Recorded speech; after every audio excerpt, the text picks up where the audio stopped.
अमेरिकेमधील राष्ट्राध्यक्ष Donald Trump यांनी चीनमधून आयात होणाऱ्या वस्तूंवर शुल्क लादण्याचा आपला आदेश तात्पुरता स्थगित केल्याची माहिती आहे आणि चीनमधून आयात केलेल्या कमी किमतीच्या वस्तूंसह विविध वस्तूंवर 10% शुल्क लादण्याचे आदेश ट्रम्प यांनी दिलेले होते।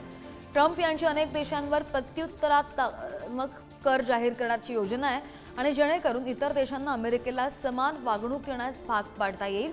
ट्रम्प यांनी कोणत्या देशांवर याचा परिणाम होईल हे अजूनही स्पष्ट केलेलं नाहीये। ट्रम्प यांनी अमेरिकेचे माजी राष्ट्राध्यक्ष जो बायडन यांची सुरक्षा काढून घेण्याचा निर्णय घेतलाय। ट्रम्प यांनी घोषणा करत याची माहिती दिली आहे आणि त्यांच्या घोषणेनंतर जो बायडन आणि त्यांचे समर्थक आक्रमक झालेत। यामुळे अमेरिकेच्या राजकारणामध्ये मोठा गोंधळ पाहायला मिळतोय। अमेरिकेच्या राष्ट्राध्यक्षपदाची सूत्र हाती घेताच डोनाल्ड ट्रम्प यांच्या अनेक निर्णयांमुळे जागतिक स्तरावर खळबळ उडाली आहे आणि अशावरच त्यांनी आणखी मोठा निर्णय घेतलेला आहे। बायडन यांचा गोपनीय माहितीवरील प्रवेश आता संपुष्टात आलाय, जो तुम्हाला काढून टाकण्यात आलाय असं त्या आदेशात म्हटलंय। अमेरिकेचे राष्ट्राध्यक्ष डोनाल्ड ट्रम्प यांनी जपानचे पंतप्रधान शिरेगु इशिबा यांचं व्हाईट हाऊसमध्ये जंगी स्वागत केलंय। ओव्हल ऑफिसची बैठक आणि ईस्ट रूटमध्ये झालेल्या संयुक्त पत्रकार परिषदेमध्ये दोनही नेत्यांनी आर्थिक आणि सुरक्षेच्या अनेक मुद्द्यांवर चर्चा केली आहे। तसंच एकमेकांचं कौतुक सुद्धा केल्याची माहिती आहे। वॉशिंग्टनला येण्यापूर्वी ट्रम्प यांच्यासारख्या सेलिब्रिटीला भेटण्याबद्दल आपण उत्सुक असल्याचं इशिबा यांनी पत्रकारांना सांगितलंय। ट्रम्प टीव्हीवर भयावह आहेत पण व्यक्तिशः खूप प्रामाणिक आहेत असं सुद्धा इशिबा यांनी म्हटलं। हाँगकाँगमधील उत्पादनांवर अतिरिक्त 10% शुल्क लावण्याच्या अमेरिकेच्या निर्णयाविरोधात हाँगकाँग WTO तक्रार दाखल करणार आहे। अमेरिकेच्या या उपाय योजनांमुळे WTOच्या संबंधित नियमांचं गंभीर उल्लंघन झालं असल्याचं हाँगकाँग सरकारचं म्हणणं आहे। तर दुसरीकडे हाँगकाँग हा नियमानुसार बहुपक्षीय व्यापार व्यवस्थेचा कट्टर समर्थक असल्याचं सुद्धा सरकारनं म्हटलंय। अमेरिकेने घेतलेला निर्णय बदलण्याचं आवाहन सरकारने केलेलं आहे। अमेरिकेचे राष्ट्राध्यक्ष डोनाल्ड ट्रम्प यांच्या हद्दपारीच्या यादीमध्ये ब्रिटिश राजकुमार हॅरी यांचं नाव जोडलं जाऊ शकतंय, कारण ट्रम्प यांनी हॅरींचा व्हिसा प्रकरण पुन्हा उघडण्याचे आदेश दिलेत। हे प्रकरण हॅरीच्या स्पेअर या आत्मचरित्राशी संबंधित आहे आणि ज्यामध्ये त्याने किशोरावस्थेत ड्रग्ज घेतल्याची कबुली सुद्धा दिलेली होती। जर हॅरी व्हिसा मिळवताना खोटी माहिती दिल्याबद्दल दोषी आढळले तर ट्रम्प त्यांना हद्दपार करू शकतात आणि असं झालं तर ट्रम्प यांच्या कार्यकाळात हद्दपार करणारे हॅरी हे पहिले राजकुमार असतील।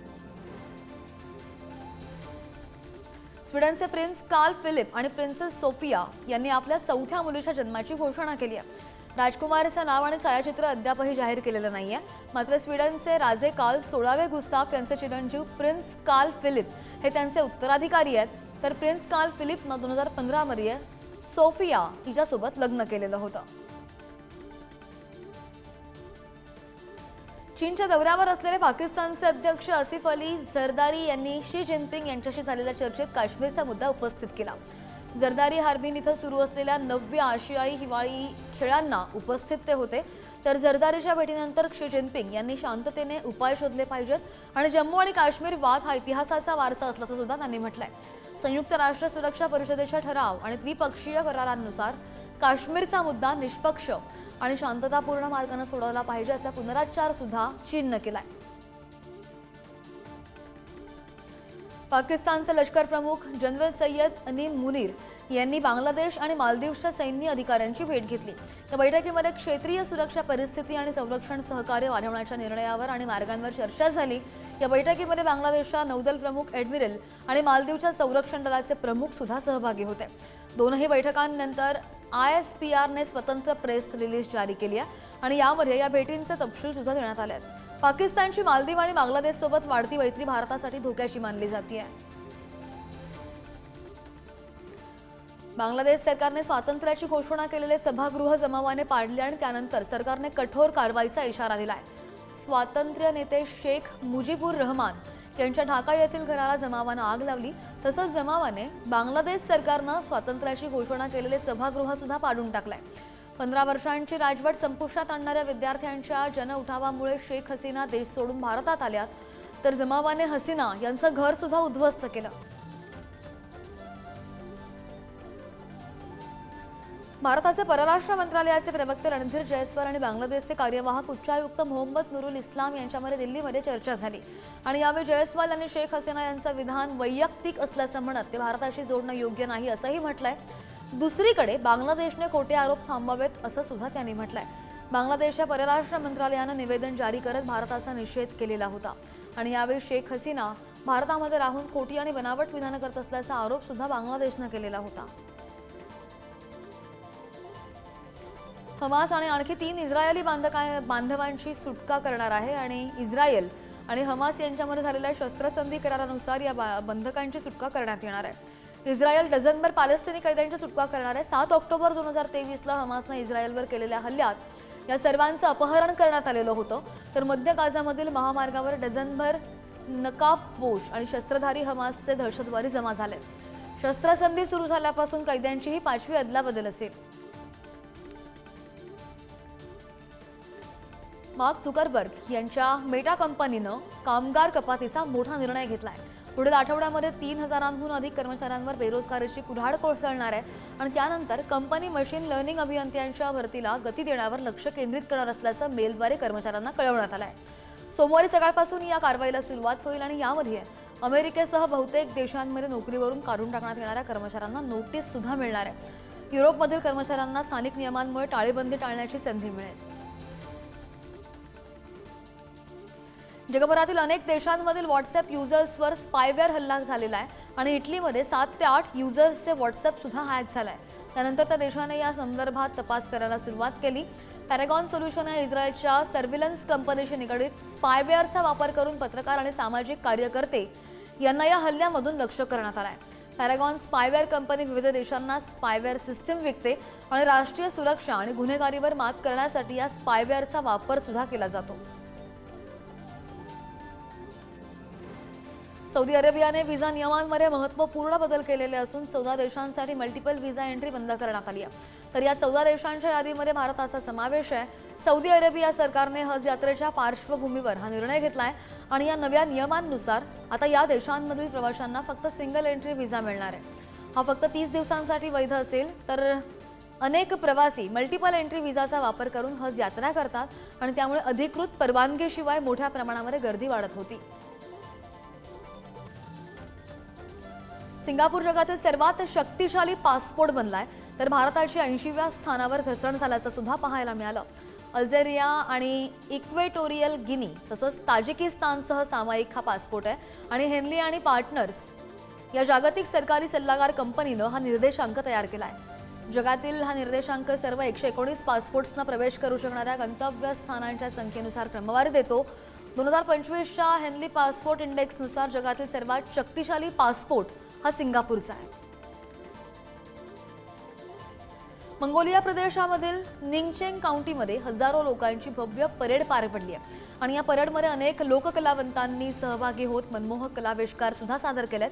कलाकारांनी अमूर्त सांस्कृतिक वारशाचं किंवा परंपरेचं दर्शन घडवत नृत्य आणि स्टेल्ट वॉकर्स या नृत्याचं सादरीकरण केलंय. यावेळी नृत्य पाहायला नागरिक मोठ्या संख्येने उपस्थित होते आणि परिसरातील दृश्य कलाकारांच्या रंगीबेरंगी कपड्यांमुळे अधिक मनमोहक झालेली होती. नागरिकांमध्ये उत्साहाचं वातावरण पाहायला मिळालं. ते कलाकारांना प्रोत्साहन देत होते. चीनमध्ये चीनी वर्षाच्या शुभेच्छा अनोख्या पद्धतीने देण्यात येतात आणि गावकरी छतावर शेंगदाणे विकरून शुभेच्छा देतात. दक्षिण चीनच्या प्रांताच्या जियांग शहरामधील पिंगलिन विलेजमधील गावकऱ्यांनी छतावर शुभेच्छा देण्यासाठी शेंगदाणे विखुरले आणि मागील वसंतोत्सवाच्या काळामध्ये ज्या कुटुंबांना अपत्य प्राप्ती झाली ते आपल्या घराच्या छतावर शेंगदाणे विखरून तो आनंद इतर गावकऱ्यांसोबत वाटून घेतात. चीनी संस्कृती असते आणि या संस्कृतीमध्ये शेंगदाणे दीर्घ, शांत, समृद्ध आणि शाश्वत जीवनाच्या कल्पनेचं प्रतीक आहे. ग्रीसच्या सॅन्टोरिनी बेटावर गेल्या आठवड्यापासून भूकंपाचे धक्के जाणवतात. 2.5 पासून 5.2 रिश्टर स्केल तीव्रतेचा भूकंप झाला आणि त्यामुळे परिस्थिती अधिकच गंभीर बनल्याची दृश्य आहेत. सततच्या भूकंपांमुळे स्थानिक नागरिक भयभीत झालेले आहेत, घाबरलेले आहेत. अनेक लोक बेट सोडून स्थलांतर सुद्धा करतायत आणि त्यामुळे सरकारने बेटावर आणीबाणी जाहीर केली आहे. नागरिक सुरक्षा मंत्रालयानं ही जाहीर केलेली आणीबाणी घोषित केलेली आहे. हा निर्णय घेतलाय.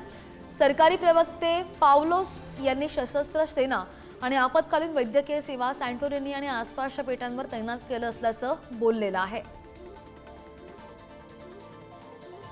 मुसळधार पावसामुळे दक्षिण पेरू शहरामध्ये दरड कोसळली आणि अतिवृष्टीमुळे झालेल्या भूस्खलनामुळे ब्लांकास नदीला पूर आलाय.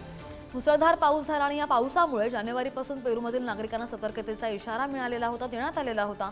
तर या भागामधील अन्नधान्य पिकांचं मोठं नुकसान झाल्याचं महापौरांनी सांगितलंय. महापौरांनी राष्ट्राध्यक्ष दीना पोलुआर्ते यांना दक्षिण पेरूमध्ये आणीबाणी जाहीर करण्याची मागणी केली आहे आणि पिकांचं मोठ्या प्रमाणात नुकसान झालंय, त्यामुळे शेतकरी हवालदिल झाले. अमेरिकेमधील अलास्कामध्ये 10 जणांना घेऊन जाणारं एक चार्टर्ड विमान बेपत्ता झालं आणि या विमानातील 10 प्रवाशांचा मृत्यू झालाय. बेरिंग एअरचे हे विमान अलास्कामधील असून नोम इथं गेलेलं होतं आणि नोमपासून सुमारे 54 किलोमीटर दूर या विमानाचे अवशेष सापडले. विमानातील 3 मृतदेहांची ओळख पटवण्यात आल्याचं अमेरिकन तटरक्षक दलानं सांगितलेलं आहे. उर्वरित 7 मृतदेह अजूनही विमानात आहेत. तर उड्डाण केल्यानंतर अवघ्या 39 मिनिटात विमान रडारवरून गायब झालेलं होतं आणि नोममधील अंतर 235 किलोमीटर आहे.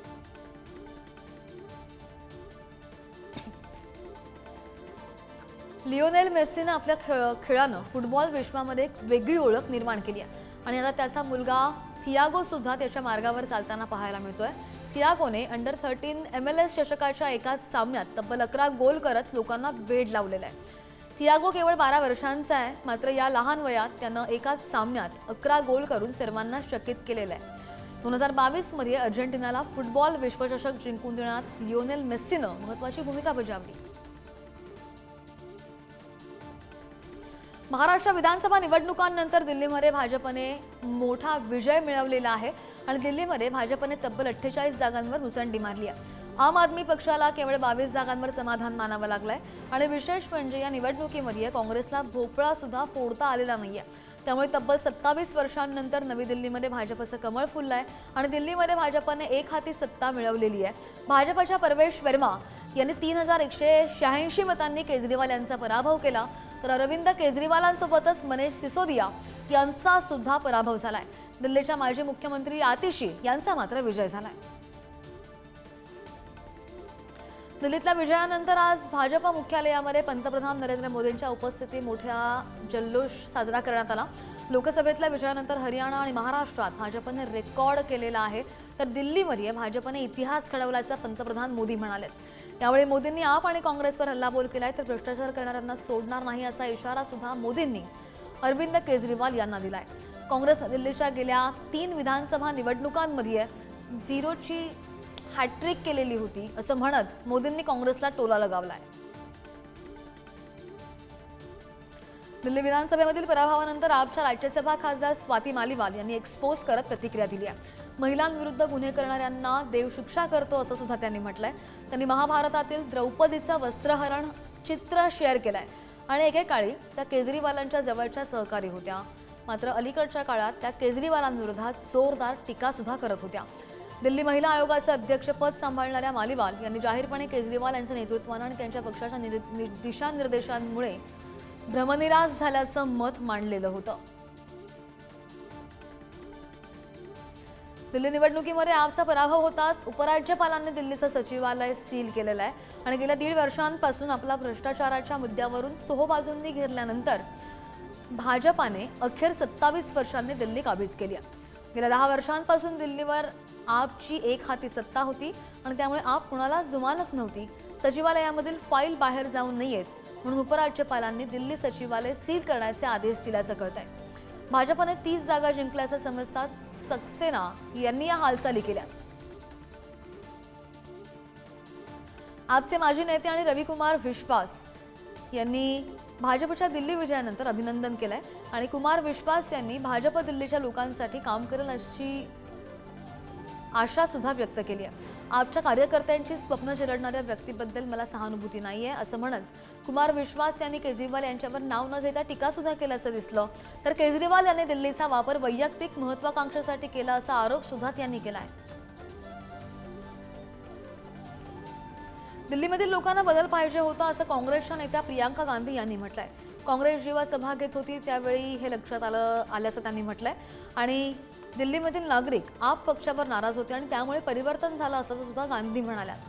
काँग्रेसला आणखी मेहनत घ्यावी लागणार आहे असं प्रियांका गांधी यांनी विजयी उमेदवारांचं असं म्हणत अभिनंदन केलंय आणि दिल्ली विधानसभेमध्ये काँग्रेसला खातं सुद्धा उघडता आलेलं नाहीये.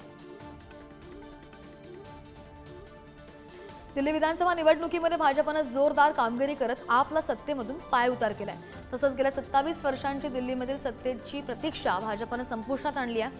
अरविंद केजरीवाल यांचा पराभव करणारे परवेश वर्मा यांच्या मुलीने केजरीवाल यांच्यावर जोरदार टीका केली आहे. 11 वर्ष खोटं बोलून कोणी सरकार चालवत असेल तर जनता दुसऱ्यांदा संधी देत नाही असं म्हणत सनिधी वर्मा हिने केजरीवाल यांच्यावर बोचरी टीका केली आहे.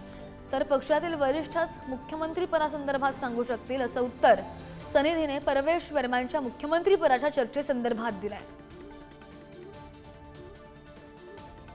महाकुंभ मेळ्यामध्ये 40 कोटींपेक्षा जास्त भाविकांनी स्नान केलेलं आहे. तर उत्तर प्रदेश सरकारने अधिकृत आकडेवारी जाहीर करून ही माहिती दिली आहे. मकर संक्रांती, मौनी अमावस्या आणि वसंत पंचमी या 3 अमृत स्नान उत्सवांच्या समाप्तीनंतर सुद्धा जगभरातून भाविक लाखो संख्येने येत आहेत आणि मकर संक्रांतीच्या स्नानादरम्यान 3.5 कोटी भाविकांनी हे स्नान केलंय. वसंत पंचमीच्या स्नानादरम्यान 2.57 कोटी भाविकांनी स्नान केल्याची माहिती. तर राष्ट्रपती द्रौपदी मुर्मू सोमवारी संगम येथील पवित्र विधीमध्ये सहभागी होतील. महाकुंभ मेळ्याला बॉलिवूड अभिनेता राजकुमार राव आणि त्यांची पत्नी पत्रलेखा सुद्धा उपस्थित होते. आध्यात्मिक प्रवासादरम्यान त्यांनी त्रिवेणी संगमात पवित्र स्नान केलं आणि त्यानंतर त्यांनी परमार्थ निकेतन महाकुंभ शिबिरस्थळाला भेट देत स्वामी चिदानंद सरस्वती महाराजांची भेट घेतली. महाकुंभ मेळ्यामध्ये आपली उपस्थिती दाखवणाऱ्या अनेक प्रसिद्ध व्यक्तींमध्ये राजकुमार राव सामील झालेला आहे आणि यावेळी त्यांनी पत्नी पत्रलेखा यांच्यासह धार्मिक विधींमध्ये भाग सुद्धा घेतला. संतांचे आशीर्वाद घेतले. तिथलं वातावरण खूप सकारात्मक आणि दिव्य आहे असं सुद्धा राजकुमार राव यावेळी म्हणाला. प्रयागराज महाकुंभामध्ये राजस्थानचे मुख्यमंत्री भजनलाल शर्मा यांनी त्यांच्या कॅबिनेट मंत्री आणि आमदारांसह स्नान केलंय. सर्वांनी गंगा, यमुना आणि लुप्त झालेल्या सरस्वतीच्या काठावर पोहोचून स्नान केलं. भजनलाल शर्मा यांच्या टीमसह जयपूर विमानतळावरून निघाले आणि प्रयागराजला पोहोचले. उत्तर प्रदेश सरकारचे मंत्री नंदगोपाल गुप्ता यांनी त्यांचं स्वागत सुद्धा केलंय आणि यावेळी भजनलाल शर्मा यांचे कुटुंबीय उपस्थित होते. ऑनलाईन तिकिटासाठी सुविधा शुल्क आणि ट्रान्झॅक्शन शुल्क लागत असल्यामुळे ते महाग असल्याचं स्पष्टीकरण रेल्वे मंत्री अश्विनी वैष्णव यांनी दिली आहे. रेल्वेच्या ऑफलाईन तिकिटापेक्षा ऑनलाईन तिकिटाची किंमत जास्त का असते असा सवाल खासदार संजय राऊत यांनी केलेला होता आणि त्यावर प्रतिक्रिया देताना अश्विनी वैष्णव यांनी ही प्रतिक्रिया दिली आहे, हे स्पष्टीकरण दिलंय. रेल्वेची ऑनलाईन तिकीट्स IRCTC मार्फत बुक केली जातात. IRCTCला ऑनलाईन तिकिटासाठी खूप खर्च करावा लागतो आणि त्यासाठी हे सुविधा शुल्क घेतलं जात असल्याचं वैष्णव यांनी सांगितलंय. भारतीय स्थलांतरितांना अमेरिकेने हातामध्ये बेड्या घालून भारतात पाठवलं आणि त्यानंतर देशभरात खळबळ माजली आहे. लोकसभेमध्ये विदेशातील कारागृहांमध्ये असलेल्या भारतीय कैद्यांची माहिती देण्यात आलेली आहे. परराष्ट्र राज्यमंत्री कीर्तिवर्धन सिंह यांनी लोकसभेत लेखी प्रश्नाला उत्तर देताना विदेशातील तुरुंगात 10,152 कैदी असल्याचं म्हटलेलं आहे. यामध्ये न्यायालयीन कैद्यांचा सुद्धा समावेश आहे. तर विदेशातील तुरुंगामध्ये असलेल्या भारतीय कैद्यांना सहकार्य करण्यासाठी सरकार कटिबद्ध असल्याचं कीर्तिवर्धन सिंह यांनी म्हटलंय. रिझर्व्ह बँकेने एप्रिलपासून सुरू होणाऱ्या आर्थिक वर्षामध्ये किरकोळ महागाई दर सरासरी 4.2% राहण्याचा अंदाज वर्तवलेला आहे. खरीप हंगामामध्ये कृषी उत्पादनात वाढ झालेली आहे. फळं आणि भाज्यांच्या किमतीमध्ये घट झालेली असून रब्बी हंगामामध्ये सुद्धा पीक उत्पादन दमदार राहण्याची शक्यता वर्तवली गेली आहे. त्यामुळे पुरवठ्याच्या बाजूने धक्का बसण्याची शक्यता कमीच आहे. परिणामी खाद्यान्न महागाईचा ताण लक्षणीयरित्या कमी होईल आणि यामुळे नजीकच्या काळामध्ये महागाई दर नरमलेलाच राहण्याची आशा आहे असं रिझर्व्ह बँकेचे गव्हर्नर संजय मल्होत्रा यांनी म्हटलंय. आता मोबाईल नंबर सारखाच लँडलाईन दूरध्वनी क्रमांक हा 10 अंकांचा होण्याची शक्यता वर्तवली जाते. भारतामध्ये लँडलाईन दूरध्वनी क्रमांक लवकरच 10 अंकी होण्याचे संकेत मिळत आहेत. टेलिकॉम रेग्युलेटरी ऑथॉरिटी ऑफ इंडियानं नंबरिंग स्कीममध्ये हे बदल सुचवलेले आहेत आणि या बदलांमध्ये दूरसंचार सेवेसाठी क्रमांक वाटपाचे नियम आणि मार्गदर्शक तत्व सुद्धा आहेत.